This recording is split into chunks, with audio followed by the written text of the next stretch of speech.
कैसे हो आप लोग?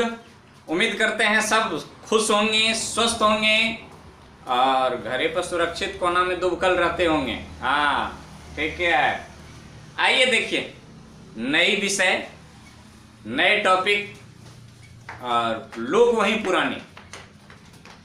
तो नए विषय नए टॉपिक के साथ आप लोगों के बीच आए हैं biology class 12 reproduction in flowering plant lecture first. ये यहीं से प्रारंभ नहीं है, प्रारंभ कुछ ऑफलाइन क्लास में हुई है। तो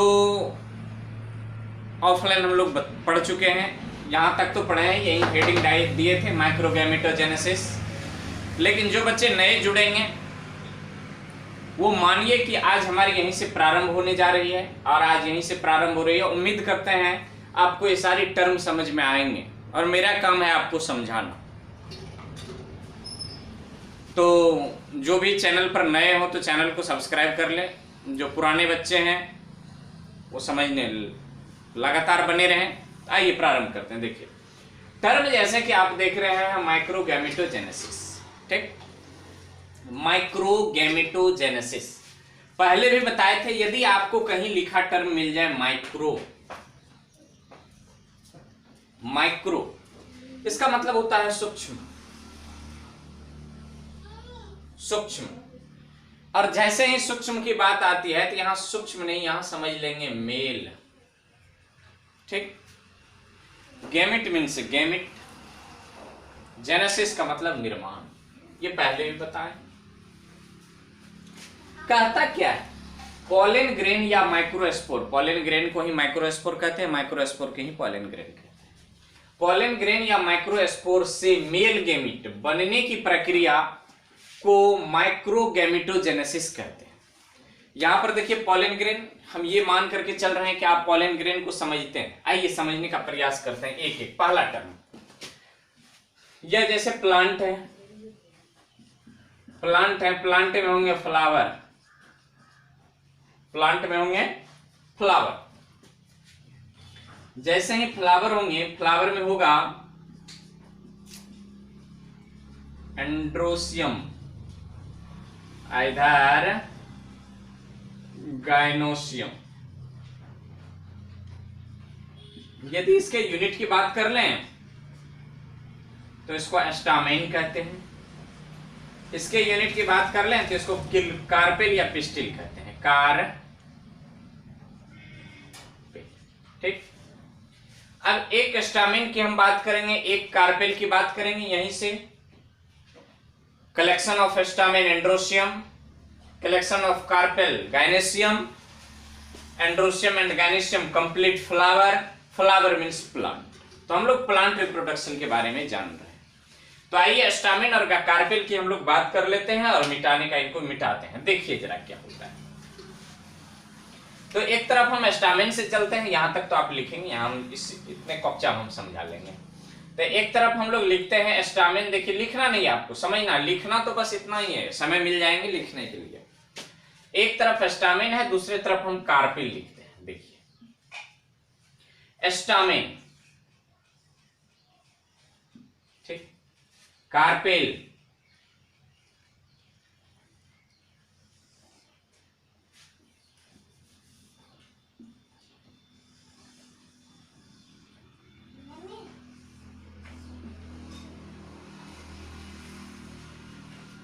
हाँ ये ठीक, इसको हम लोग एंथर कहते हैं, इसको फिलामेंट कहते हैं, तंतु है ये, ठीक, बीच में कनेक्टिव। ये एंथर जो है, इसी एंथर में बनता है pollen grain. Pollen grain, pollen grain कैसा होता है? हैप्लॉइड। हैप्लॉइड ये क्या है? यूनिट सेल है किसका? Microspore. Microspore is the first cell of sporophyte. Sporophyte का क्या है? यह प्रथम कोशिका है। तो इसी एंथर में कौन बनता है? माइक्रोस्पोर। हैप्लॉइड होता है और यूनिट सेल होते हैं ये, माइक्रोस्पोर का ये प्रथम कोशिका, स्पोरोफाइट का ये प्रथम कोशिका, इसलिए नाम पड़ गया माइक्रोस्पोर। अब दूसरी ओर देखते हैं कार्पेल, इसी को कहते हैं, आगे टर्म आएंगे, इसी को कहते हैं हम लोग स्टिग्मा। क्या कहते हैं इनको? स्टिग्मा। ये होता है स्टाइल, फुल्ली स्टाइल। आइए यहां पर जानते हैं, इसको कहते हैं ओवेरी। क्या कहते हैं इनको? ओवेरी। इन सब की आवश्यकता नहीं है, फिर भी जानते। स्टिग्मा, स्टाइल, ओवेरी, कहीं पर आएंगे स्टिग्मा का चर्चा होगा। ठीक, तो आइए इसको मिटाते हैं और बारी बारी से एक एक कर हम लोग विग्रह करते जाते हैं और देखते जा रहे हैं, तोड़ तोड़ करके। तो परिभाषा पहले जान लीजिए। पोलन ग्रेन या माइक्रोस्पोर, अभी दिखाएं, पोलन ग्रेन एंथर में बनता है, से मेल गेमिट बनने की प्रक्रिया को माइक्रोगेमिटोजेनेसिस कहते हैं। ये तो सिंपल सी डिफिनेशन। ये हो कैसे जाता है, इन्हीं स्टेप में यहां तक में ये कंप्लीट हो गया है। यहां पर भी मेल गेमिट देख रहे हैं, यहां पर भी आप मेल गेमिट देखते हैं। जैसे जैसे यहां से हम चलते चलते चलते चलते यहां तक आएंगे, मेल गेमिट बन करके अपना तैयार हो जाएगा। तो देखिए क्या कहता है, माइक्रोगेमिटोजेनेसिस की प्रक्रिया जर्मिनेशन ऑफ पोलन ग्रेन के अंतर्गत आते हैं। माइक्रोगेमिटोजेनेसिस मींस माइक्रोगेमिट का बनना, माइक्रोगेमिट का बनना, और जर्मिनेशन ऑफ पोलन ग्रेन का जर्मिनेट करना, परागकण का जर्मिनेट करना, परागकण को सुसुप्ता अवस्था से, डोरमेंसी से एक्टिव केस में आना, मींस जर्मिनेशन। तो इसके अंतर्गत आ जाते हैं। जरा देखिए, कुछ प्लांट में माइक्रोगेमिटोजेनेसिस की क्रिया एंथर के अंदर ही हो जाता है। यही एंथर है, देखिए इसी को एंथर कहते हैं। इसमें कौन होता है? यही अपना पोलन ग्रेन है। इसी को क्या कहते हैं? पोलन ग्रेन कहते हैं। ये संपूर्ण एंथर है। ये फिलामेंट है, पूरे को मिलाकर के हम लोग स्टामेन, और स्टामेन बहुत सारे हो जाए तो उसी को एंड्रोसियम, पुमंग, पुंकेसर कहते। तो कुछ प्लांट में माइक्रोगेमिटोजेनेसिस, माइक्रोगेमिटोजेनेसिस मींस मेल गेमिट का निर्माण,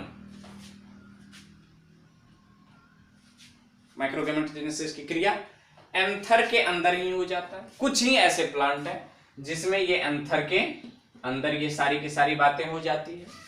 फिर आगे कहता है, तो कुछ प्लांट में माइक्रोगेमिटोजेनेसिस की क्रिया पोलन ग्रेन को स्टिग्मा पर पहुंचने के बाद होता है। अभी तुरंत बताए थे स्टिग्मा।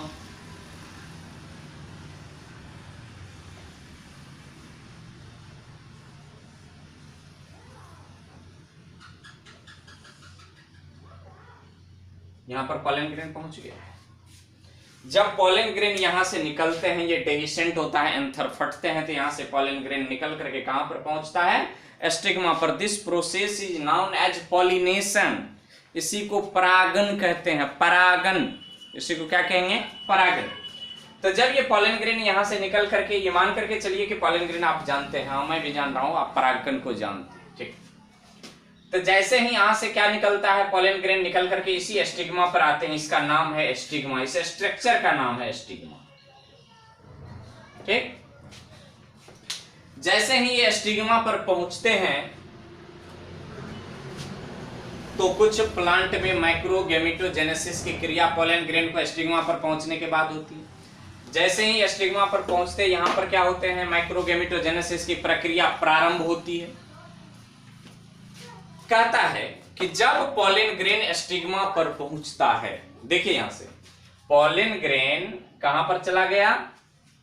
स्टिग्मा पर पहुंच गया, पहुंचता है तो पोलन, यही पोलन इंटाइन के साथ एग्जाइन से बाहर निकलता है। वाह, भारी समस्या। इंटाइन और एग्जाइन ऑलरेडी आप जानते हैं। आइए देखते हैं, एग्जाइन और इंटाइन को समझाने का प्रयास करते हैं। ये मान लिया जब हम यहां पर बना रहे हैं अभी स्ट्रक्चर ऑफ, ये सारे के सारे चीज बन चुके हैं। Structure of pollen grain, pollen grain का हम संरचना बनाते हैं। जरा देखिए क्या करता है।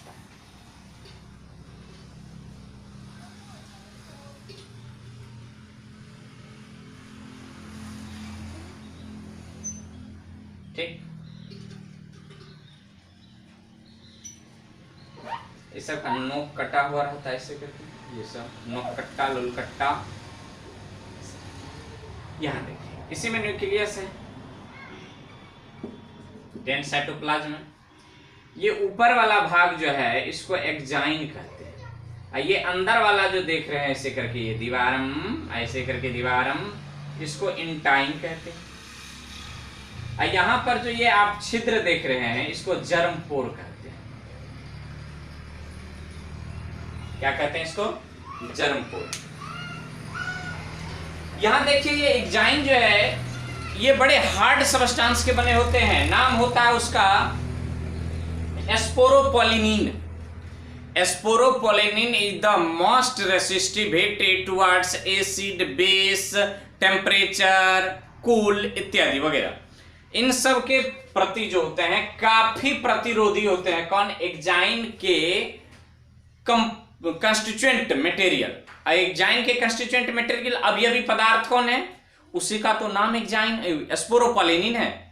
तो एस्पोरोपोलिनिन से ये बना होता है। ये ऊपर का जो आवरण होता है पोलन ग्रेन के, इसी को हम लोग एक्जाइन कहते हैं। और ये बना हुआ किसका होता है? एस्पोरोपोलिनिन का बना होता है।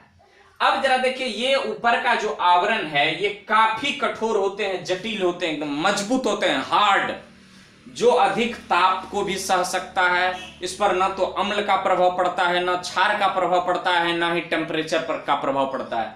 अतः ये एक्जाइन बहुत दिन की, कई दिनों तक, कई वर्षों तक जस के तस अपने अवस्था में यह रह सकते हैं।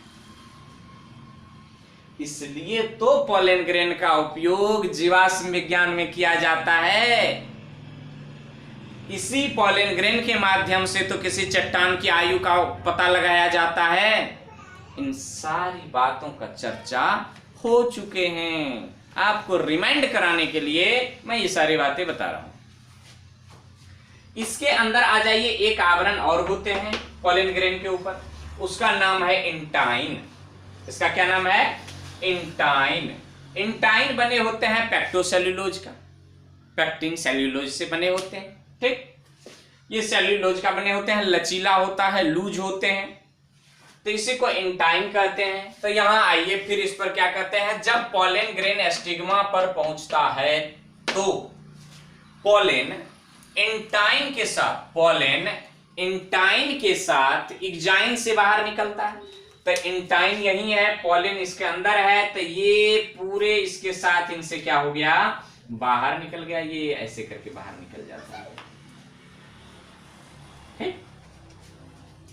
तो बाहर निकलता किस होकर के? तो जर्म पोर से। किससे? जर्म पोर से। पोर माने छिद्र, छोटे छोटे छिद्र। जर्म पोर से ये बाहर निकलते हैं। किससे?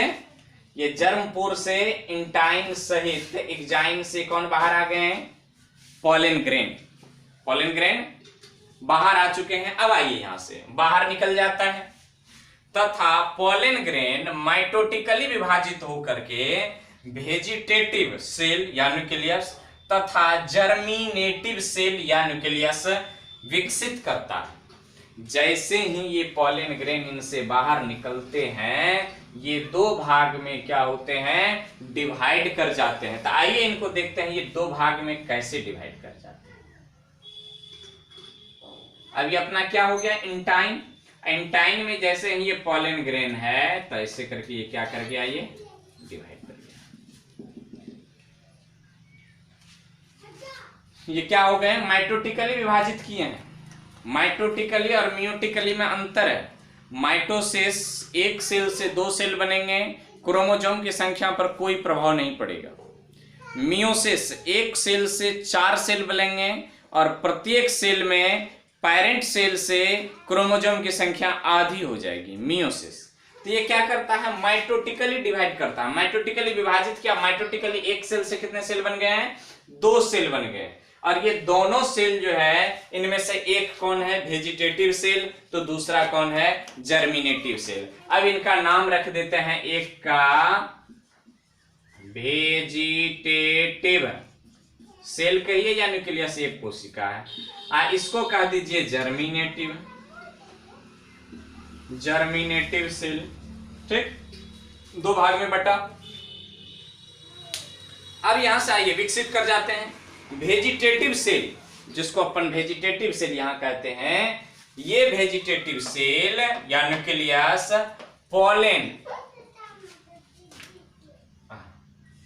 पॉलन ट्यूब, ये जो बाहर निकल रहे हैं ना, अभी दिखाएंगे पॉलन ट्यूब कैसा होता है। पॉलन ट्यूब का निर्माण करता है, जिससे होकर जर्मिनेटिव न्यूक्लियस स्टिग्मा से ओव्यूल तक पहुंचता है। देखिए पॉलन ट्यूब, तो समझ गए इसको, जर्मिनेटिव न्यूक्लियस और वेजिटेटिव न्यूक्लियस, इनको मिटा रहे हैं। देखिए जरा क्या होता है। स्टिग्मा से कहां तक पहुंचना है? ओव्यूल तक पहुंचना है। देखिए ये स्टिग्मा है, मान लेते हैं ये स्टिग्मा, थोड़ा बड़ा करके कलश को बनाते हैं। यहीं पर ओव्यूल है। कौन है ये? ओव्यूल, इसी को एम्ब्रियो सैक भी कहते हैं। जैसे ही इस पर पॉलन ग्रेन पहुंचा है, मान लेते हैं यहां पर पॉलन ग्रेन आ चुके हैं, और इससे होकर के ये अब क्या हो रहा है, निकल रहा है ऐसे करके।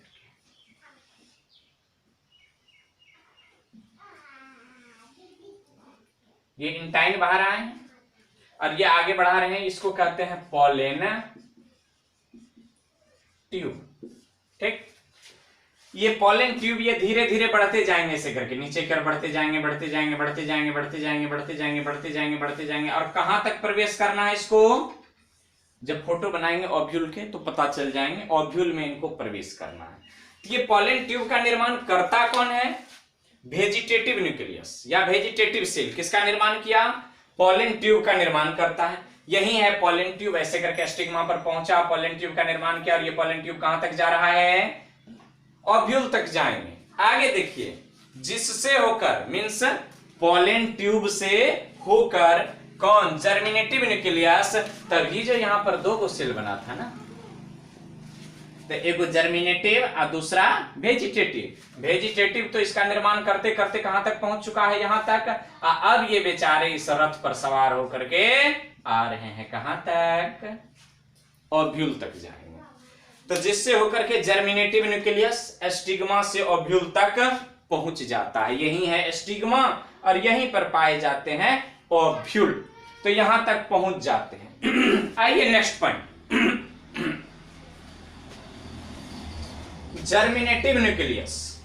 वही जर्मिनेटिव पॉलन ट्यूब से स्थानांतरण के दौरान, जब पॉलन ट्यूब से ये यहां से स्थानांतरित होते होते हैं, कहां से कहां तक? स्टिग्मा से ओव्यूल तक। इस बीच में स्थानांतरण के दौरान पॉलन ट्यूब में, इसी पॉलन ट्यूब में माइटोटिकली विभाजित होकर 2 न्यूक्लियस का निर्माण करता है। अब ये पुनः इसको मिटा रहे हैं बीच से। देखिए क्या हो रहा है।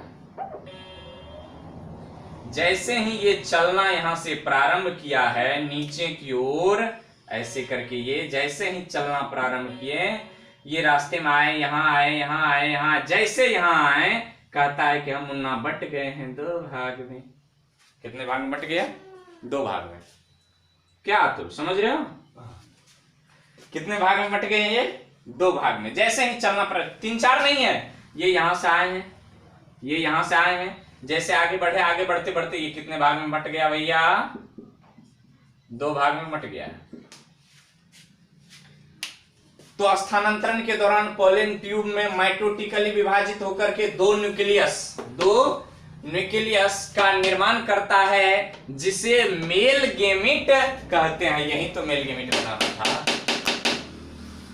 यही मेल गेमिट बनाना था, जिसे क्या कहते हैं? मेल गेमिट कहते हैं। इस प्रकार एक पॉलन ग्रेन या माइक्रोस्पोर से मेल गेमिट कितने? 2 मेल गेमिट प्राप्त होते हैं। पिछली कक्षा में या पिछले पाठ में आप पढ़े होंगे कि 2 मेल गेमिट, एक मेल गेमिट क्या करते हैं? सेकेंडरी न्यूक्लियस से, और दूसरा मेल गेमिट क्या करते हैं कि एग सेल से फ्यूज करके डबल फर्टिलाइजेशन और ट्रिपल फ्यूजन करवाता है। एंजियोस्पर्म का ये प्रमुख लक्षण है। ये पीछे आप निश्चित पढ़े होंगे। तो 2 मेल गेमिट बना कैसे? तो एक बार फिर रिपीट कर रहे हैं, देखिए पॉलन ग्रेन या माइक्रोस्पोर से मेल गेमिट बनने की प्रक्रिया को माइक्रोगेमेटोजेनेसिस कहते हैं। माइक्रोगेमेटोजेनेसिस की प्रक्रिया जर्मिनेशन ऑफ पॉलन ग्रेन के अंतर्गत आते हैं। कुछ प्लांट में माइक्रोगेमेटोजेनेसिस की क्रिया एंथर के अंदर ही हो जाते हैं, तो कुछ प्लांट में माइक्रोगेमेटोजेनेसिस की क्रिया पॉलन को स्टिग्मा पर पहुंचने के बाद होता है। यदि समझ में नहीं आए तो वीडियो को रिवाइंड करके फिर यहां से देखें कि कैसे कैसे हुआ है।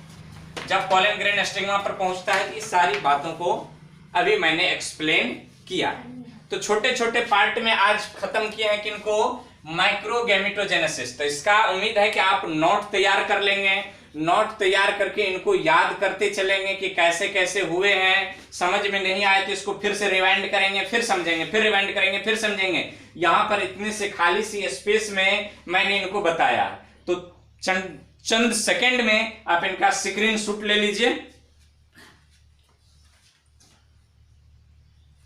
तो उम्मीद करते हैं आप ले लिए होंगे। तो अगली बार जब आएंगे तो आज माइक्रोगेमेटोजेनेसिस पढ़े हैं, इसके बाद हम लोग पढ़ेंगे मेगास्पोरोजेनेसिस। मेगास्पोरोजेनेसिस, ये जो आप ओव्यूल देख रहे हो, ओव्यूल, ये स्टिग्मा, ये स्टाइल, ये एम्ब्रियोसेक, इन सभी विषयों के बारे में पढ़ेंगे। अर्थात प्लांट में मादा प्रजनन तंत्र के विषय में हम लोग जानेंगे। पादप के फीमेल रिप्रोडक्टिव स्ट्रक्चर के बारे में हम लोग जानेंगे। तो उम्मीद करते हैं आपको ये वीडियो पसंद आए होंगे और आप इनको समझ पाए होंगे। तो आज की कहानी यहीं तक, फिर मिलेंगे अगले एपिसोड में। रुकिए, वीडियो को शेयर करेंगे, चैनल को सब्सक्राइब करेंगे, अपने सगे संबंधियों तक इसको पहुंचाएंगे, ताकि जो भी छात्र लाभार्थी हों उन्हें लाभ मिल सकें और इस लॉकडाउन की स्थिति में अपनी पढ़ाई को जारी रख सकें। तो इन्हीं के साथ आज की कहानी को समाप्त करते हैं। धन्यवाद।